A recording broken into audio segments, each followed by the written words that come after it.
Hello guys, ngayon magluluto naman tayo ng giniling na manok na may carrots at patatas. Pinirito muna natin ang carrots at patatas, tapos igigisa natin sa bawang at sibuyas. Lagyan natin ng oyster at saka toyo, green peas, yan, tsaka asin, paminta. Ito yung giniling, nalinis na rin. Lagyan din natin ng konting magic kasi yan lang ang meron ako dito. Hindi ako naglalagay ng betchin, high blood yun, tsaka nakakarupok ng buto. Ito okay na itong mga to. Sa English pala nito is chicken mince recipe. Pwede na natin iahon ng carrots at patatas, tapos igisa natin ang giniling. Igigisa na natin ang ating giniling ngayon, ang ating tortang giniling. Chicken mince recipe. Ayan. Gisa-gisa muna ng bawang. Ayan, at medyo light brown na. Lagay na natin ang ating giniling. Binanlawan ko rin yan. Ayan guys, at nailagay na natin ang giniling. Takpan muna natin ng mga ilang minuto hanggang matuyo-tuyo yung sabaw niya. Ayan guys, kulo na, nahalo-halo ko na rin.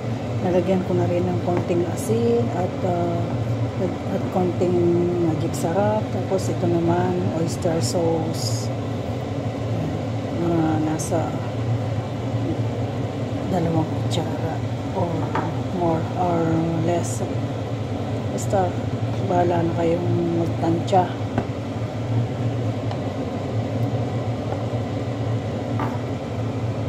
Optional naman yan kung anong gusto nyong timpla.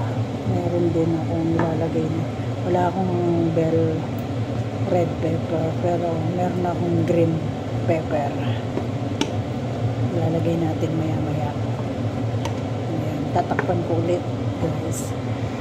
Nalagyan din natin ng konting ketchup kasi wala tayong tomato sauce guys. Nilagyan ko rin ng konting paprika para mas makulay ang buhay. Yan.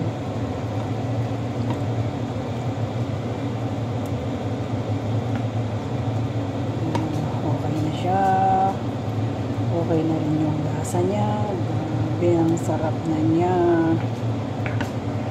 Lalagay ko na rin yung green peas. Ayan, konting ano na lang oras, konting minuto na lang, mga ilang minuto pa yan. Tapos okay na yung ating chicken mince recipe or tortang manok. Tortang giniling. Check naman natin ngayon kasi tinakpan ko siya. Ayan. Lagay naman natin ang green pepper.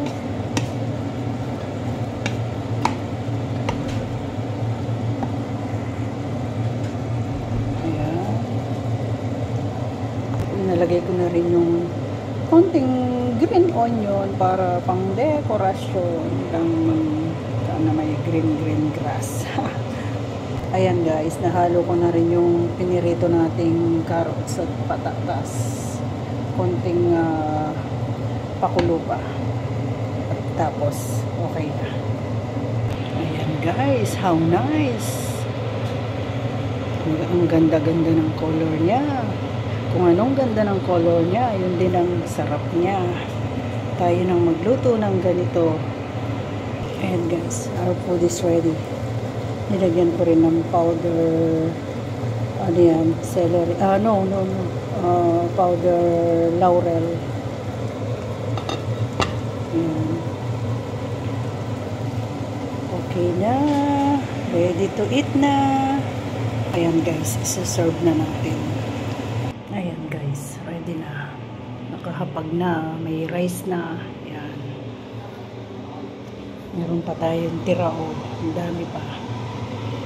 See you next vlog, guys. I hope you support me. I hope likes and comment and click the notification bell for the next vlogs, next food or next upload. Thank you. Bye bye. God bless us all. Mama.